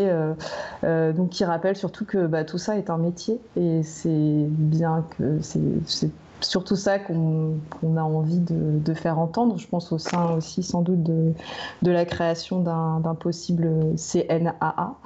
Comme on l'appelle, le CNA, on ne sait pas trop. Voilà, le CNA. Donc c'est sûr qu'il y a beaucoup de défis. En tout cas, moi, c'est vrai aussi que je suis, de manière personnelle, je suis assez ravie de voir que les associations et les syndicats de ces diverses pratiques se réunissent. Parce que souvent, on se bat aussi, alors dans le milieu de l'illustration, on a aussi la joie d'avoir la différence entre on est un auteur de BD ou on est un auteur de l'illustration. Alors c'est des sous-secteurs qui diluent les énergies, qui diluent les discours, mais en même temps c'est assez pratique parce que du coup ça dilue aussi l'argent qu'on donne et puis c'est plus simple comme ça, on entend moins les gens d'une seule voix et voilà, alors que les problématiques, c'est vrai comme on a vu tout en amont, sont les mêmes. On a simplement des soucis à faire valoir ses droits auprès de la CAF, auprès de la CPAM, auprès de l'URSSAF, et ça, c'est valable pour tout le monde. Puis sur l'entrée dans le métier, je ne sais pas ce que vous en pensez, mais nous, ce qui nous a frappé, c'est que quel que soit l'artiste-auteur, l'artiste-autrice, on démarre et en fait, on ne sait pas vraiment comment démarrer notre activité. Donc c'est vrai qu'on a en fait, tous, on est bénévoles et on a créé ces structures pour compenser d'une certaine façon, mais ce qu'on compense en information, c'est du temps qu'on brûle et qu'on devrait passer à faire autre chose. En réalité, ça devrait être la mission des pouvoirs publics. Sabine, qu'est-ce que tu en penses du côté de l'ATA ? Si en tout cas, un outil, j'ai envie de dire, mais même quelle que soit sa force, un outil des pouvoirs publics venait à vraiment centraliser ce qui nous concerne, comment vous le percevriez ? Qu'est-ce que vous attendriez ? À entendre les différents intervenants, on se rend compte qu'effectivement il y a pas mal de choses qui sont communes, qui se recroisent, et tout ce qui permet de rassembler les auteurs, les différents artistes-auteurs pour se faire entendre. Je crois que c'est le truc qui revient le plus, on veut se faire entendre. Forcément c'est bienvenu, on essaye chacun de le faire dans son activité, mais parfois il faut aller plus loin. Surtout, l'ATA, on a 430 adhérents, on est pas tout petit, mais enfin pour le ministère on n'existe pas, donc forcément il y a un moment où il faut viser plus haut, quoi. Et notamment, vous parliez tout à l'heure, notamment Florence de la Charte parlait les histoires de négociation collective et de convention collective, ça c'est un truc, c'est clair. Nous, on subit des baisses de tarifs. J'aurais peut-être expliqué qu'on est rémunéré de deux façons. On a des primes à la commande qui sont négociées avec le payeur, qui n'est pas forcément le client. C'est là que c'est compliqué. Ça rejoint aussi un peu ce que disait Florence, c'est qu'on n'est pas forcément en contact direct avec notre commanditaire. Il y a un intermédiaire souvent, en télévision en tout cas. Moi, je parle surtout de sous-titrage de séries. On a un intermédiaire qui est un labo, c'est lui qui va nous payer. Et en fait, le client final, qui est parfois le diffuseur, parfois le distributeur, parfois on ne sait pas. On ne sait pas combien on gagne, et nous, on ne sait pas combien il a donné au labo. Et c'est une situation qui fait que, avec la concurrence entre labos, concurrence entre traducteurs, parfois les tarifs baissent. Donc c'est correspond à notre prime à la commande. La deuxième partie de notre rémunération, ce sont les droits SACEM ou les droits SCAM. Bien sûr. Mais pour parler des tarifs, on est souvent seul face à son client. Et quand il veut nous imposer une baisse de tarifs, c'est pas facile de négocier. On y arrive parfois, surtout en étant solidaire. Et ça, s'il y a des adaptateurs qui nous écoutent, je leur transmets ce message. Il faut toujours essayer. Il faut toujours essayer de refuser. Bon, le seul pouvoir qu'on a vraiment à l'heure actuelle, c'est de dire non. Quand on nous commande, nous, contrairement à des artistes qui créent vraiment quelque chose, on adapte à une œuvre qui existe déjà. Donc c'est toujours une commande qu'on nous passe. Voilà, on a toujours le droit de refuser une commande. Par contre, c'est un peu difficile. Il y a des auteurs qui ont peur de perdre leurs clients, qui disent non, qui ont peur, qui se disent il y a tellement de traducteurs, ça va aller à quelqu'un d'autre, et puis après on va pas me rappeler. Il y a beaucoup d'isolement, et donc tout ce qui peut permettre d'éduquer les auteurs, de les informer, de les motiver à dialoguer, à échanger avec eux-mêmes, essayer d'avoir un dialogue direct avec leurs clients finaux, quand c'est possible. Tout ça, c'est positif. Et par rapport au pouvoir public, la notion que... Parce qu'on n'a pas le droit, la commission de la concurrence nous a dit, vous n'avez pas le droit d'avoir des tarifs... Ça veut considérer comme des ententes en tant que professionnel. Voilà. On a le droit d'avoir des accords professionnels, sauf que pour avoir des accords professionnels, il faut que tout le monde se réunisse autour d'une table. Et nous, on a essayé, l'ATA, le SNAC et l'UPAD, qui est l'Union professionnelle des auteurs de doublage, ont signé en 2011 une charte des bonnes pratiques, des bons usages, je ne sais plus, de doublage sous-titrage, avec les laboratoires, donc les entreprises de post-production et les diffuseurs. Sauf que les bonnes pratiques, c'est très bien. Évidemment, il y avait un volet tarif qui n'a jamais pu être abordé parce que le CNC, je ne sais plus si j'ai dit que c'était sous l'égide du CNC. Non, mais intéressant. Nos interlocuteurs au CNC sont partis et depuis, on n'arrive pas à obtenir quoi que ce soit, ni du CNC ni du ministère.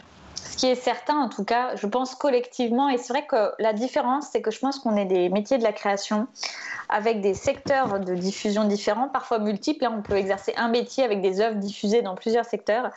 Ce qui est sûr, c'est qu'on a des différences. Certains sont plus rémunérés pendant l'acte de création, d'autres à la diffusion des œuvres, donc il y a ça. Certains ont des taux de rémunération aussi en fonction de prestations qu'ils font. Par exemple, les auteurs-autrices jeunesse, c'était intéressant, la charte ne l'a pas précisé, mais a énormément compensé la faible rémunération proportionnelle par les interventions dans les classes, etc. Bref, donc on est dans une population qui est composite, mais qui est quand même liée par une rémunération d'amont pendant qu'elle crée, puis d'aval pendant l'exploitation, avec évidemment des proportions qui peuvent être différentes selon les secteurs, etc. Mais avec le même point commun qui est avant, là, pendant qu'on est en train de créer, nous n'avons aucun verrou de sécurité, je dirais, pour l'exercice de nos pratiques et de nos métiers. Et ça, la négociation collective, ce qui est fou, c'est que nous, on s'est beaucoup penché sur ces sujets. Je veux dire, même les éleveurs d'huîtres, finement, selon leur branche, ont une branche professionnelle qui peut accéder à la négociation collective. Et nous, on est encore en train de ramer à ce niveau-là et les pratiques, du coup, sont folles, en fait. C'est-à-dire que l'État lui-même, le rapport Racine disait que l'État lui-même devait être exemplaire. Et on n'y est pas, hein. On n'y est pas pendant la crise sanitaire, on n'y est pas du tout. Je peux ajouter que je viens d'apprendre que le CSA avait édité un guide de l'audio-description, qui est une obligation. Et dans ce guide, il y a une rémunération minimale. Donc c'est possible quand il y a une volonté politique. Il faut... Bien sûr. Non, mais là, tout est une question de volonté politique. Aujourd'hui, on a un rapport de 140 pages qui est sorti le 22 janvier dernier avec 23 préconisations. Alors, dans la préconisation du rapport Racine, c'était un conseil des artistes-auteurs. Alors nous, on a nuancé ça en disant un conseil, le problème, c'est qu'il n'a qu'une vocation consultative. Est-ce que nous, il ne nous faudrait pas un opérateur public contraignant? Donc ça, c'est des questions juridiques assez complexes qui ne sont pas parfaitement résolues. Mais quoi qu'il en soit, une coquille, quelque chose, un endroit, un lieu qui nous permette collectivement, en effet, et avec une représentation diverse des métiers. Il ne faut pas penser que de se regrouper tous, comme on le fait là ce soir, c'est invisibiliser nos pratiques. Au contraire, elles seraient enfin dans le radar parce qu'on pourrait capter tous ces métiers différents, entendre ces différents interlocuteurs, faire le point sur les organisations et d'une certaine façon donner la voix proportionnellement à ceux qui ont le moins, comme vous le dites, d'adhérents, parce que proportionnellement, ils sont des métiers qui sont plus rares, avec des secteurs de diffusion qui sont moins puissants, etc. Donc, nous, en tout cas, à la Ligue, c'est pour ça qu'on voulait organiser ce live, c'est que on n'est pas sûr d'avoir la solution parfaite, hein, c'est pas ce qu'on dit, mais en tout cas, collectivement, avec d'autres, on en propose et on essaye de faire des choses. Et ensuite, si en tout cas les pouvoirs publics ont une contre-proposition intéressante qui pourrait répondre exactement aux mêmes attentes, on est tout à fait ouvert à la discussion. Mais aujourd'hui, on va bientôt être à 1 an de la sortie du rapport Racine. On a vécu une crise sanitaire, on la vit toujours catastrophique, qui n'a fait que mettre en exergue la validité de son constat et de ses préconisations. Et on se retrouve dans une situation critique. Qu'est-ce que vous, trois, aujourd'hui, dans vos organisations, vous attendez de l'État maintenant ? Si je peux me permettre, donc le Centre national des artistes auteurs, oui, et nous étions parmi les organisations professionnelles qui ont signé le 1er novembre ce communiqué. Oui, 17 Mais ans.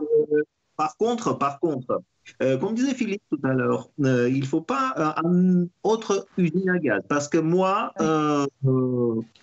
étant membre du bureau de Conseil national des professions des arts visuels, je peux vous constater que depuis le 18 juin, date symbolique 2019, rien ne s'est passé à part les groupes de travail. Je veux pas être méchant. On y travaille, on y participe, tout le monde met de la bonne volonté, mais franchement, rien. Parce que c'est un conseil privé de moyens, il n'y a pas de budget. Quand il n'y a pas de budget, vous comprenez que même les membres de groupe, on ne peut pas inviter des experts extérieurs parce qu'on ne peut pas les rémunérer. À quoi sert dans ce cas-là cette expertise dans les groupes de travail quand on se réunit tous ensemble, encore une fois, et puis le plus important, nous subissons le calendrier de l'administration. Les sujets et les groupes de travail, malgré 1000 propositions qui étaient exprimées lors de l'installation de ce Conseil national, on a réalisé seulement ce que la DGCA voulait réaliser.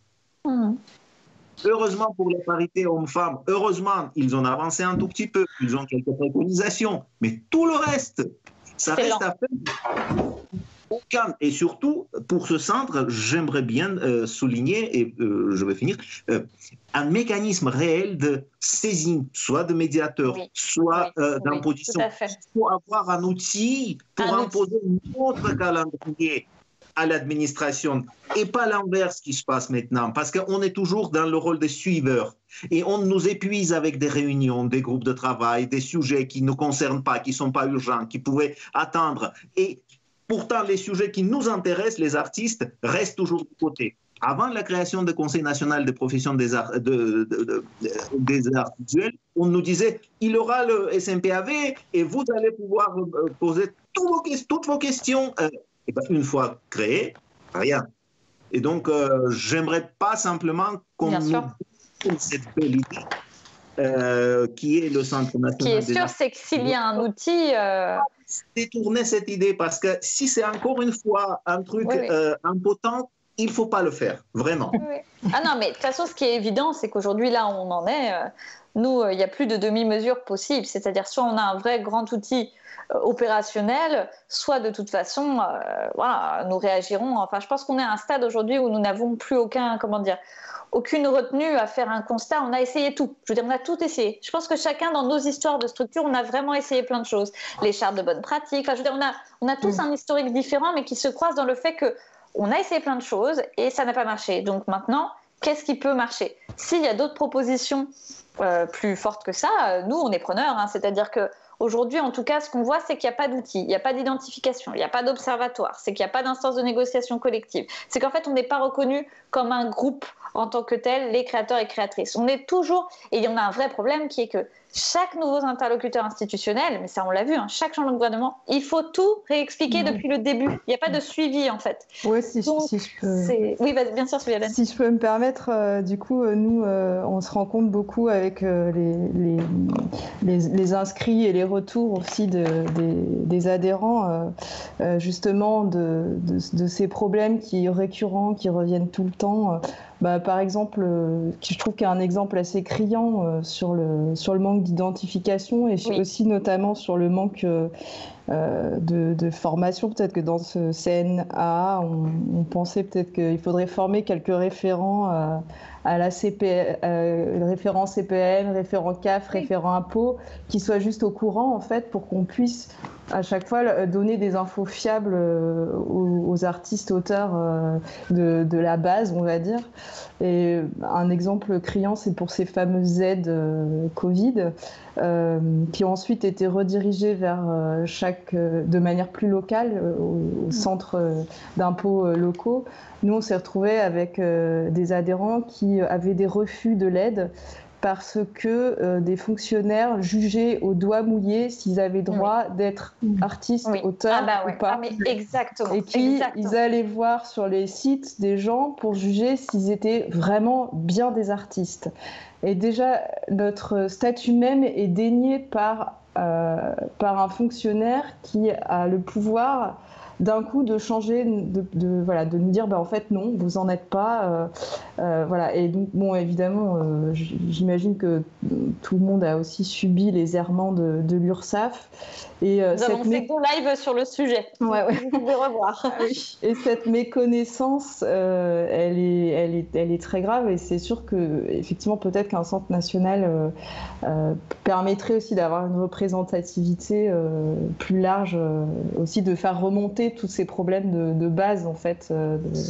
Ce qui est sûr dans ce que tu dis, Violaine, c'est même au-delà, c'est-à-dire que toutes les aides qui ont été diluées dans plein de canaux différents, nous, on l'avait dit dès le départ, c'est marrant, j'ai l'impression qu'on est vraiment les Cassandres. On a été très seuls à apporter ça, et on l'a subi pas mal, c'est qu'on disait, mais si tout est éparpillé comme ça, sans que jamais on ait vraiment tranché les critères de professionnalité en fait, en réalité, parce que c'est de ça dont il s'agit, puisque c'était la question de oui, on va pas donner à tout le monde. D'accord, alors identifier alors juste le corps professionnel, qu'on sache qui est en activité, pour inclure justement les jeunes, les plus précaires, qui peut-être n'ont pas des revenus si élevés cette année, mais qui font partie de ces personnes qui économiquement dans cet instant T dépendent de cette activité, je dirais à titre principal, majoritaire, on s'en fiche, voilà, c'est une activité récurrente, voilà, il y a des définitions de la professionnalité qui sont diverses, et voilà.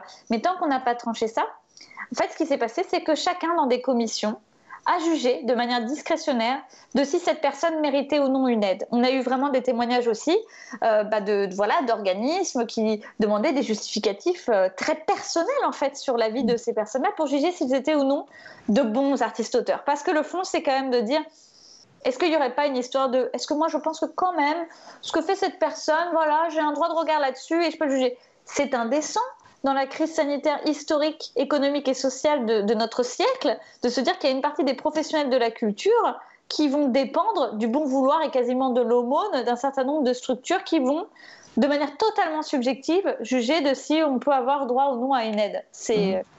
Moi, j'étais assez naïve parce que je me disais, j'ai mon statut, de toute façon, j'ai pas le droit, entre guillemets, d'en avoir un autre puisque je fais des œuvres de création. Je suis rémunérée à ce titre. Donc, il me semblait que c'était un statut évident puisqu'on me l'avait attribué. Et en fait, je me suis rendu compte que non. Et c'est une énorme... Enfin, ça va pas du tout. Donc, effectivement, si déjà on peut avoir ce centre, peut-être que déjà ça... Alors effectivement, il ne faut pas que ce soit une coquille vide, sinon on est tous d'accord que ça ne sert à rien. Tout à fait. Est-ce que vous voulez, c'est le mot de la fin, est-ce que chacun voulait peut-être conclure sur ce live exceptionnel qui nous a tous réunis, 9 organisations différentes autour d'un projet commun, en tout cas d'une proposition commune? Je voulais dire que je suis d'accord aussi avec cette capacité de dire non à une proposition intéressante. C'est très important. Parce que toutes les dérives arrivent quand on n'ose pas le dire ou quand celui d'à côté profite de notre non. Il y a beaucoup d'artistes qui ont une peur bleue d'être blacklistés. Et quand on dit non à une administration localement, on risque d'être blacklisté. Et justement, cette histoire de refus de l'aide exceptionnelle dans le forum de solidarité, ça vient là aussi, parce que chaque petit responsable d'une structure plus ou moins touchant à la culture, chaque élu qui ne connaît même pas ce que c'est la culture ou activité artistique, se permet d'être juge de notre activité, de notre talent, de notre créativité. Et très souvent, dès qu'on voit un professionnel qui essaie d'imposer les règles, on le remplace avec un amateur. Parce que ça vient du sens de notre statut. La plus importante qui peut faire ce centre, c'est de nous donner enfin un statut, une carte professionnelle, objective, qui nous dirait, voilà, moi, je suis un artiste et c'est digne de ce nom. Parce que on a on en a marre d'aller à la banque, chez l'assureur, etc., et ne pas retrouver au moins ta case artiste, auteur. On est autre. Vous comprenez? C'est humiliant d'être autre. Oui, mais d'ailleurs là-dessus quand même, je tiens juste à dire que bon, ça a été l'objet d'une tribune que j'avais faite dans l'actualité parce que, ayant vécu l'expérience de la recherche des indemnités de congé maternité, j'avais fait une tribune sur la case qui a été beaucoup reprise par les parlementaires et miracle, une case est apparue artiste-auteur au niveau de la CPM. Problème, la case n'est pas reliée à notre statut, mais néanmoins, la case existe. Et c'est vrai que je pense que chacun dans nos organisations, en fait, je crois que nous avons un mérite, c'est que nous sommes des organisations de terrain, on est proche de la vie de nos adhérents, c'est nos vies, c'est nos corps, enfin, c'est vraiment ce qu'on vit au quotidien. Et je pense que témoigner de manière très concrète et pratique aujourd'hui de nos souffrances professionnelles, de ces difficultés, il ne faut pas penser que ce n'est pas vu ou repéré. En tout cas, c'est suivi politiquement.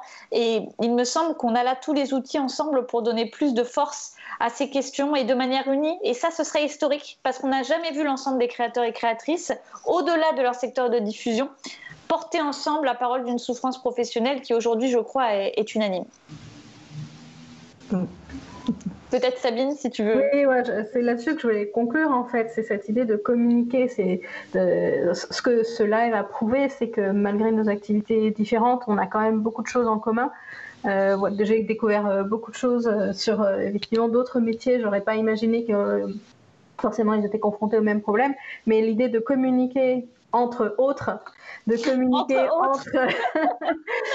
et d'une organisation à l'autre, entre organisations du même secteur ou de secteurs différents, et communiquer avec les pouvoirs publics, c'est quelque chose, déjà, si on arrivait à ça. J'espère que ce ne sera pas que ça. Mais De toute façon, je vais vous dire, s'ils ne veulent pas nous créer notre centre, peut-être que c'est nous qui allons créer notre propre structure. Hein, qui sait? Peut-être qu'à la fin, le pouvoir, on le reprendra à notre façon autrement. On peut être très créatif. Attention, mais pourquoi pas, pourquoi pas. C'est ça la démocratie. Oui. Merci à toutes et tous d'avoir suivi ce live. Merci. Alors, on m'apprend qu'entre-temps, nous avons eu des annonces gouvernementales. Donc, je pense que tous, on va aller savoir un peu comment ça va se passer pour Noël, pour le Nouvel An, etc. En tout cas, merci d'être toujours aussi fidèles à cette web émission. Et puis, j'espère que toutes et tous, on va se revoir très prochainement pour nos autres thématiques qui vont continuer tout au long de l'année. Bonne soirée à toutes et tous et à très bientôt. Au revoir. À très bientôt.